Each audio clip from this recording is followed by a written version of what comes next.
Working when things are going bad is so much harder than when things are going good. So you gotta take the emotions away from it, and that's something that I've gotten a lot better at. And it's something that people have to experience. Hello and welcome to this week's episode of the YouTube Creators Hub podcast. Hope you're having a great day whenever and however you are listening to the show. Don't forget to subscribe to the podcast, whether it be on YouTube or an audio show. It doesn't really matter. We go live with new episodes on Friday. We're brought to you by all the things that we have to offer you. I offer YouTube one-on-one coaching and consultation. If you're looking to grow your channel and would like to work with someone, definitely check that out. I do channel reviews and channel audits. If you're not quite ready for a coach just yet and you want to have a little bit of a smaller barrier to entry, definitely check that out. And we've grown our creators community over on Discord. $5 a month gets you in that group. You can chat with creators all through the week. We do a monthly mastermind call that I host on Zoom, and I release new weekly exclusive podcast episodes every Friday on that feed as well. So definitely go check out all of those things that we have to offer you. But if you're looking to start, grow, or monetize a YouTube channel, this is where you need to be. Subscribe to the show. We have new amazing creator guests every single week. So with that said, let's jump into the conversation. Hello, everyone, and welcome to this week's conversation on the YouTube Creators Hub podcast. I'm so excited today to be joined by Reno James. Reno just graduated with a finance degree. He's a former D1 swimmer at Cleveland State University, and after graduation, he took a full-time job and moved out to Arizona, where he decided to go all in on social media. He started posting every day, sharing his daily routines, fitness, lifestyle, and what it's like chasing growth while living alone. Since then, he's grown across Instagram, TikTok, and YouTube by showing up consistently and keeping it real. Currently, Reno's YouTube channel is growing like crazy with a great community that he has over there. It's, again, Reno James over on YouTube. Reno, how are you doing today? I'm doing great. Thank you for having me on. Looking forward to it. Yeah, let's go ahead and just podcast ever, so this is Oh, exciting. nice. Let's get into it then. How did you start the YouTube channel? What was the origin story of the channel? Oh, that's my favorite question. So back when me and my cousin way back were kids, right? We loved the idea of making videos and posting them online. We loved the idea more so of just having a YouTube channel. We thought that was just like so cool to think you can have a passion towards something and then you could make that passion into something greater than that could maybe provide a career or a business out of it. So it started when I was around maybe in high school, like junior, senior year. I wanted to make one. I made a few channels. I was experimenting. I wanted to do some with friends, but it's hard to align goals when you're growing up and you're that young. But it wasn't towards COVID time when I really was like, you know what, let's just make some videos and post it. And I was very finance based. I was trying to give young kids advice that were around my age, like stocks. I would go around do side hustles, picking up trash to resell or going on Facebook Marketplace. And it was a lot of fun. And I was really enjoying it. The fun part of YouTube is you'll know you like it at the beginning because you get nothing out of it. You get no views, you get no excitement. It's just like a grind. But if you enjoy the process of it, you can really do something with it. And then I took a big break when I was in college because I was swimming, I was in school. I didn't have the energy to do it. There was too much going on. And it wasn't until I really committed after I graduated, I was like, okay, I want to grow my YouTube channel. YouTube has been my favorite platform, but I was like, how do I get more traffic into my YouTube channel? And I was like, okay, if I'm going to do this, people are going to see it. I have to accept that. So I was like, let's start up TikTok and Instagram. Let's just try to make videos here and maybe traffic into YouTube. And when I did that, I started seeing kind of growth on Instagram and TikTok. That's when brand deals started coming in. And that all turned out to be a great environment with so much opportunity that I can't emphasize enough. It's some of the greatest opportunity in our generation I see. And now that I've developed a little bit of a fan base or whatever you want to call it, my YouTube now is doing well, and I'm definitely focusing more on YouTube again. And it's been so much fun. I've enjoyed YouTube so much. If you were to explain to my audience listening to this episode right now what your channel is about now, what is your target audience, how would you describe your channel? I would say, for me personally, it's I'm documenting my life. And it's where am I going to go? What is it going to be? And it all started because after college with my job, I work for a bank, a 9-to-5 in real estate, commercial real estate.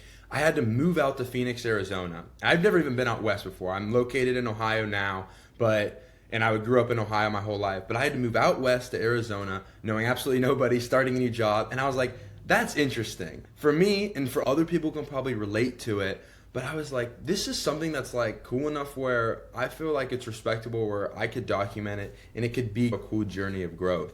And especially with the Instagram, and of course you get motivation from other creators that do the day in the life stuff. I was like, it's just something where it's like lifestyle. I would say lifestyle is a broad term for it. Yeah, a lot of your videos, the past 8 videos of yours, are all outliers, which means that they're in the upper percentage of videos on your channel, and you're getting a ton of views coming in from these videos that you're doing. What would you say for creators listening to this who are on YouTube and they're looking to possibly branch out and increase their brand visibility and maybe tinker around with the idea of getting on Instagram or TikTok like what you just mentioned? Talk about that process and how they all can work together. Yeah, for sure, because YouTube, long form and short form are just totally different. They're the same, but they're totally different. And this is YouTube. I always thought like YouTube can be a full-time job. Like the amount of work that you can put in, it's unlimited. Like you could always do more. I do see short form content is like the span of a video is very short, right? You post it, it will get views and it will die off, versus YouTube will go for a long time. And it's a lot more work. Wait, so the question was kind of long. What was like the point of the question that you wanted me to answer again? Just as far as like branching out to multiple avenues like other socials like Instagram and TikTok, and how they can work together with YouTube to grow one brand. Oh yeah, it's just more eyes. Like that's how I looked at it, because I was like, dude, my videos on YouTube were getting like 100, 200 views. I'm like, half of them were probably me. I'm watching on a repeat. So I was like, how can I get out there more? And I was like, For You page is where you got to be. TikTok is a beautiful place. I don't have a ton of luck on TikTok, but it's a beautiful place where you can post it. Anyone in the world can see it. And that is something that, like I said, is just so powerful. So I recommend, if you're going to do it, doing it right is you got to be on all of the platforms. Like people are like, focus on one, right? If you want to be a YouTuber, don't waste your time in these other ones. I disagree with that. I think if I post something on TikTok, I could get 5,000 views of 5,000 people. On Instagram, I could get 5,000, and it could be totally different people. So that's 10,000 total. If you have the different platforms and different eyes that are going to see your stuff, at the end of the day, you're just getting the brand, your image. It's getting out there to the public. So, if you're confident with your stuff and you want it to be seen by the most amount of people as possible, you got to branch out. I think it's something that's necessary, and it's a lot more work. If you make one video, you can just post it on, it's called cross posting, where you post it on all the platforms. And how much of it is repurposed? Do you put, I know like TikTok's vertical, and if you're doing a long form video over on YouTube, how much of it is basically just cut and paste as far as being able to make the most use of your time? I'm really happy you brought up that point, because that's been one of the biggest struggles for me. And that's where it was so hard to manage both, because when I started doing the short form, I really wasn't posting much on YouTube because everything I was recording was vertical. And as like you just said, you can't really post vertical content on YouTube. And when I say vertical, you mean like when you make a short form video, it's this, long form is this.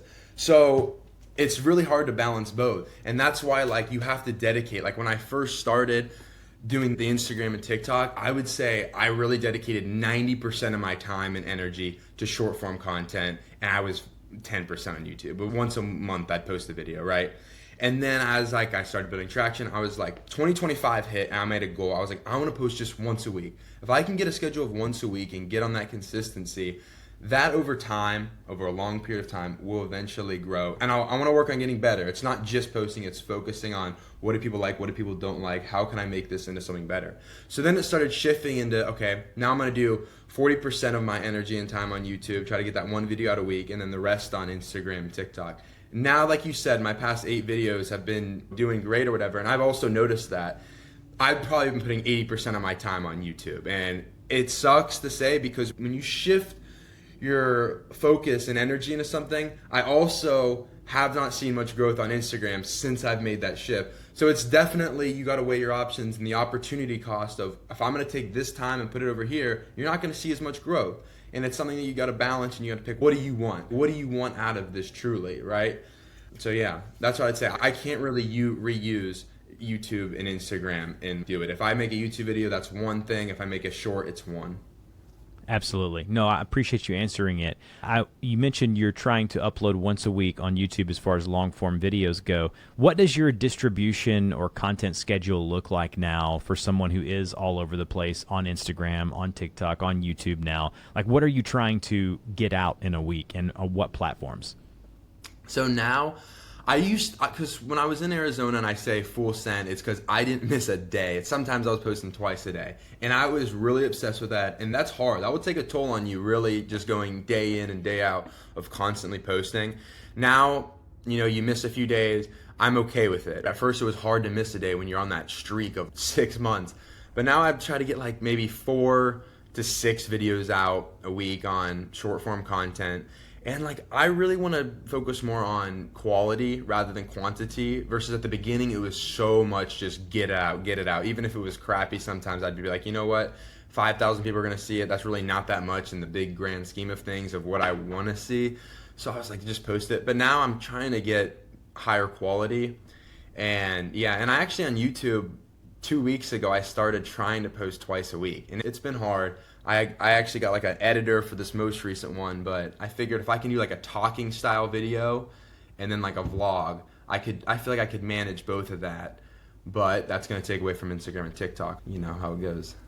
Absolutely. What with the past month or so, when you've seen this explosion of growth on YouTube, when you've really started to focus on it, what are some things that you're implementing in this current season on YouTube that seem to be working? So things that you can really see the correlation between, okay, when I started doing this, I've started seeing much more success on YouTube. Can you talk about a few of those things maybe? I would say it's really cool because it's like you build this little community, and it really is that simple. Like, you think it's something big and fancy, but it's like you get this many views, it might go up a little bit, but it's like, let's say 10% of all the people that watch your videos, they like it and they'll watch your next one. As that continues to grow, you get a little bit more views, but you get like that loyalness of a certain amount of people will watch your video now. And that comes in where they're expecting you to post a good video and you want to make their time worth it. So like when my Sunday video goes up, I'm like, right now I like to think I have 3,000 people that will watch my video for sure when I post it on a Sunday. And I have to respect that their time, they're going to sit down on their couch or on their phone and watch it. And I want to give them something that entertains them, educates them, just a little bit inside of my life, and maybe they're interested in my personal life. But that's how I've seen growth, right? I haven't had a viral video by any means. So my growth has been very little, and over time, hundreds of views, maybe 1,000, 2,000, and it's been slowly rising. So it's really cool to see how it works. And I get excited because I'm like, okay, at this rate, it's a marathon, it's not a sprint. At this rate, in a decade, like, where could it be? You don't know. And you got to be present with it because it is an ups and downs game. There's a lot of highs and a lot of lows with it. And I'm doing really good at being present of just, dude, focus on the video, post it. I want to make the people that do watch my videos happy. And if I do that, I'm happy. A lot of it is just showing up week after week. And I've learned that on this podcast and on YouTube. It's just showing up and just knowing that, hey, you know who your target audience is, what types of videos you like to create. And speaking of that, like, how do you come up with ideas? Like, do you have a list, or what does your process look like of when you're releasing that video on Sunday? How early on in the week are you sifting through the idea pool, and how do you go about doing that? Yeah, that's a great one as well. So I am lucky because my lifestyle content can be very diversified of a lot of different things. So I'll go from anywhere of me talking about something of living alone. What is it like as a 20-year-old living alone? Or it could literally be me picking up the camera and it's like a vlog, a day in the life. So what I have been getting into is like the cinematography of making videos. And if it's going to be like a day in the life where I want it to be high quality, that takes planning, that takes a ton of filming, that takes a ton of time, a ton of energy. So that, you asked me how do I plan it? That takes a lot of planning and time. Versus one of my best videos ever performing right now, I woke up on a Sunday, a little hungover, I laid in my bed all morning, 11 a.m. comes, I get my coffee and stuff. I'm like, dude, I can't miss a Sunday. I haven't missed a Sunday in 5 months. So I put together, I'm like, what could I make? And dude, I just reached 10,000 subscribers. I was like, that's cool. I bet people are interested in how much do I make with 10,000 subscribers. So I put together that video. I talked me saying how do you get to the YouTube partnership program, and I went through the numbers. And that right now is my best performing video. So it just shows it doesn't always have to be the biggest and best production. It can sometimes just be, what do people want to watch? And that's a really good lesson of I'm realizing it's how you package the video, right? If somebody doesn't click on it, they ain't watching it. So you got to make it so it's engaging for them to click on it. I want to interrupt this conversation briefly to talk about the newest offer we have here at our community, and that is our channel review service. I have done 39 of them in the past 3 weeks, and I will say it has been some of the most fun I've had. It's a 10 to 12 minute video that I record as I'm putting my eyes on your YouTube channel. I talk about things where you could be improving, things where you're doing well, and just a very brief deep dive into kind of getting another set of eyes on your YouTube channel. So if you don't want to quite go the YouTube coaching route just yet, and you just want to get someone's opinion on your channel with a lower barrier to entry, definitely check out that service. It'll be linked down below in the show notes. Now, with that said, back to the conversation. Let's talk about that engagement then, the packaging, the thumbnail, the title. What is your strategy there as far as you're doing lifestyle content and on your channel now, and a lot of your titles and thumbnails, you're doing a really good job of packaging them. Like your channel now has a video, how to deal with loneliness, POV, you finally bought that bike, my healthy and relaxing evening routine. All these videos are getting almost 10K, 20K views. You're doing a really good job. So what have you gotten into a rhythm as far as branding, as far as the thumbnails and the titles go? Yeah, I appreciate that you said it's good, because I honestly don't think my thumbnails and stuff, I feel like they could be a lot better. But my biggest thing is like authenticity. And I'm like, okay, this is what my skill set is. And what I love about YouTube and what my thing is, like, I just want to portray my personality a lot. I think I'm getting good at talking in front of the camera, and I can display how I am as a person on there. So when I come to my thumbnail, I try to get my face in it every time, because if my face isn't in it, who the hell made this video? So and I put some words on it that maybe reflect what the video is going to be about. But I have to say, people are always like, oh, you have to know the thumbnail, you have to know the title and everything before the video and to make it that good package. And I try to do that, but there are definitely some times that I struggle with that overall packaging. But what I found is like a day in the life, there's some titles that are just universally, is somebody in the mood to watch this video? It's like a day in the life. If you title it a full day in the life, it's a very easy title to make that is pretty good, right? Can I relate to this guy? And can I see his day in the life? What is it like? How is it compared to my life? I feel like that's such a fun way to go about it. And that's just what I've been doing. I would like to get better at creating something that's crazy, but I also don't want to go down that route of like clickbaiting, right? I would rather have a loyal, good audience that likes me and supports me than get 1 million views, but it's one video and nobody cared about me. It was like, I just made a really good thumbnail on a really clickbaity title. I don't want to go down that route. It's just, that doesn't seem like it'd be fun. Yeah, I agree completely. And talking about community and fostering a community, how are you doing that? Are you commenting as much as you can? Or obviously Instagram and TikTok and Facebook, they curate community a bit better than YouTube. Being the YouTube guy, I'm always talking to YouTube creators with 10 millions of subscribers all the way down to a couple hundred subscribers. And the same thing is that they wish that YouTube had a better sense of community other than just the comment section. They had the community tab and stuff like that. How are you fostering your community to where you're building the brand around you, to where they trust you, to where when you do pitch a brand or a product or whatever it may be, they're going to do that. They're going to act on that. How have you done that with your community? Yeah, like you said, with YouTube, there's only really comments. So I've been very good at, I like and I try to respond to every comment. I would say I've been replying to 90% of the comments. Once a new video comes out, though, I'll stop replying to comments on the old one. So it's like I'll reply to comments for a whole week of that videos, but then once my new one comes out, I'm replying to the new video. So if people are watching it late, I probably don't respond to those. Instagram and TikTok, I haven't really been taking the time to respond. Even in the DMs, I just don't really go in there because it's a lot of time invested with, I got my job, and then I got to make these videos, then I got like a brand deals, I got the emails, like it's so much. And right now I'm like, okay, if I talk to all these people, that's going to take a lot of time up. So it is hard to do that. But I do wish YouTube had like stories. That would be cool. I feel like Yeah. Instagram stories are a great way to keep in touch with the day in the life, what's going on. How are you balancing it all? You do have a bank day job that you work 9 to 5. This is a hobby for you right now. I Yeah. assume it would be an aspiration to do it full time. What are some guardrails that you have up, some systems you have in place to make sure that you are able to get it all done? Yeah.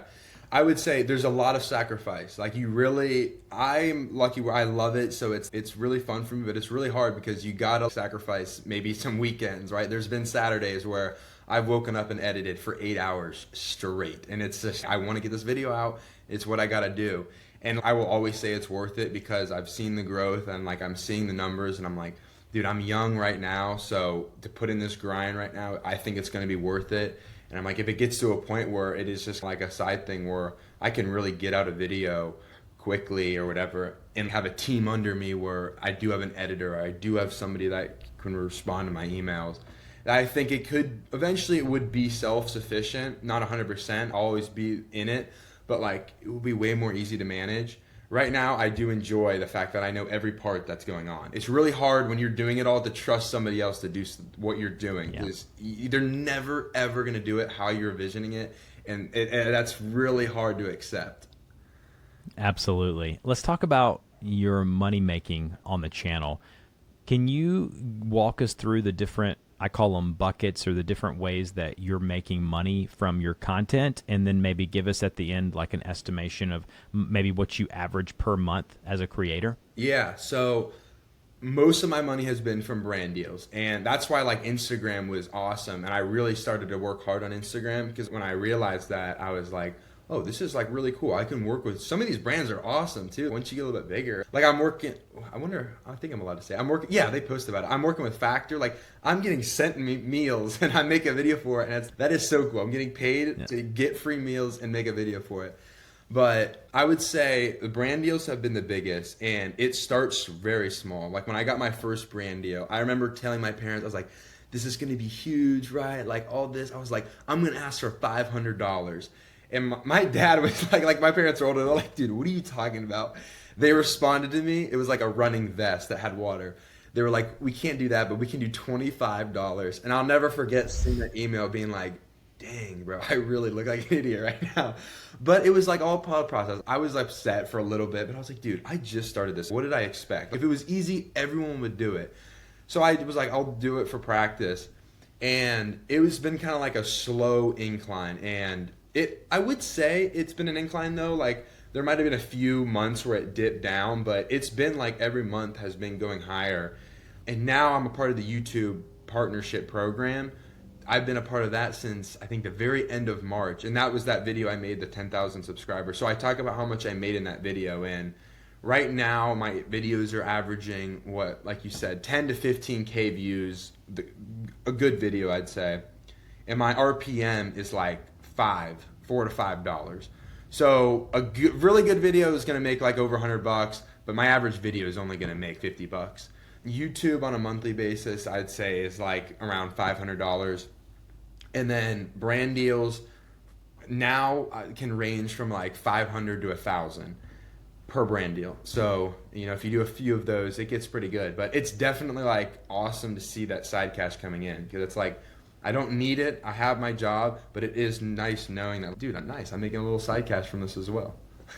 What's been the best investment you've made in the channel? Maybe it might be a purchase for hardware, software, as far as like things that you use. What's been the best purchase you've made? Yeah, so I use my phone for the longest time, just my phone. You have problems with storage. Anyone who makes videos, you get a problem with storage. Yeah. So my first camera that I was using, I was actually borrowing from a friend. So I would say 100%, I had it right up here, but a camera was the best piece of equipment I bought, especially for YouTube, because it makes the whole process easier, way higher quality, and it was just like, it was doable once I got this camera. I was like, oh, I could actually do this consistently and good, and like I can compete, right? When I'm just on my iPhone, I was like, I'm always going to be a little bit lower than some of these other people. So I would say the camera is the best, and I think the camera is honestly one of the best investments you can make in 2025. Like having that, like this piece of equipment or with how the internet is and how social media is and how these brands are paying people to advertise for them, I just think it's like a gold mine where if you're comfortable with it, I definitely recommend doing it. I did buy a MacBook Pro. A MacBook Pro is where I do all my editing, and like the business is being run on here. So I would say a nice computer and a camera are my two pieces of equipment that are just game changers. What's been the hardest part of the YouTube and content journey that maybe most people don't see? Like you and I may know because we're creators, but just the outside just doesn't quite understand. And how did you deal with it? Definitely the motivation when views are low. Because you'll go through this. The beginning, I was so excited. I was so pumped up for a few months. It was just, I didn't question anything. Just bang, bang, every day. Wake up. I was like, let's go. I'm ready. Then you go through a phase where it's like, you got that out of your system. And now you have these like ups and down months where you're posting good content and it's doing great. And you get so excited. Everything's working out for you. Brands are reaching out for you. People are commenting. You're getting such good feedback. And then you're still posting that same content and you don't get anything. And you're like, what is going on? I'm doing the exact same thing. And then it starts to get a little worrisome where you're like, okay, is this it? Did I just reach my peak? Like, I haven't done that. I haven't done anything for a while. And then a video will do good and it like goes, but the consistency of working when things are going bad is so much harder than when things are going good. So you got to take the emotions away from it. And that's something that I've gotten a lot better at. And it's something that people have to experience. Like I always think if somebody just started and within a month they went super viral, I don't think that would be the best. I would feel bad for them now looking back, because the managing of all of that when you aren't experienced with it all would just mess with your brain.